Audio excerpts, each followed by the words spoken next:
প্রযোজ্য, কিন্তু ঘুষ তো না।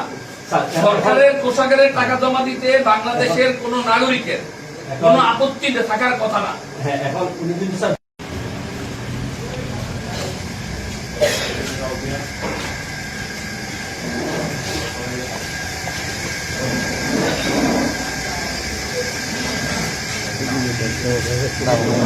Gantung.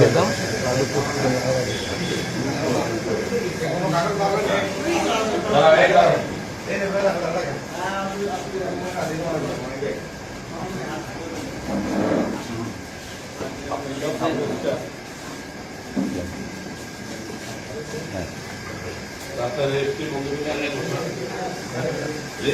রেজিস্ট্রি বন্ধ করে এখানে বসা কেন? দলিল এখন আসে নাই, কয়টা অফিসে আসে নাই? কয়টায় অফিসে আসছে? 9টায় আসছে।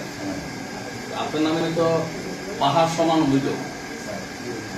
প্রত্যেক যারা দলিল করতে আসে সবার থেকে আপনি বাড়তি না, আমি বলবো না কথার জন্য আসেনি, প্রত্যেকের থেকে আপনি বাড়তি দাবি করেন। প্রত্যেক এখানে যত রেজিস্ট্রি করে যারা দলিল লেখক সবাই আপনাকে কোনো খুশি না করলে আপনি দলিল ইয়ে করেন না। কারণ দলিল যদি ঠিক থাকে তাহলে আপনাদেরকে এখানে কেন এক্সট্রা খরচ দিত?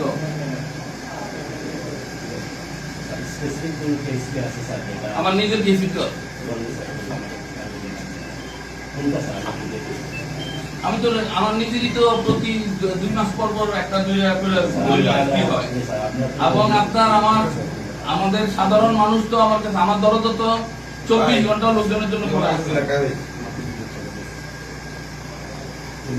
ভাই স্যার আসছিলেন গত সপ্তাহে, আমি বললাম ওনার যে দলিল আমি এখনো স্যার যে কাজগুলো করতেছি উনি আপত্তি দিয়ে দেন যদি স্যার কোন দলিলের ডিউলি ফিসটা আদায় করা না হয় দলিল যদি কারেক্ট না থাকে আপনি রেজিস্ট্রি করবেন না। আপনি সরকারের বিধিবিধান মোতাবেক যদি না হয় আপনি জমি রেজিস্ট্রি করবেন না। আপনি যদি আমাদের মতো লোকের এবং এই মানে আমাদের এই লোকজনের থেকে আপনি উৎসুক চান, ঘুষ চান, তাহলে দাঁড়ান আপনি আমার কথা শেষ করতে দেন। যদি ঘুষ চান তাহলে আপনার সাধারণ মানুষ কি করে? আপনাদেরকে সরকার তো বেতন দেয়, আপনি তো ওত করে নিছেন যে আমি সরকারের যে বেতন পাবো এই বেতন দিয়ে চলবো।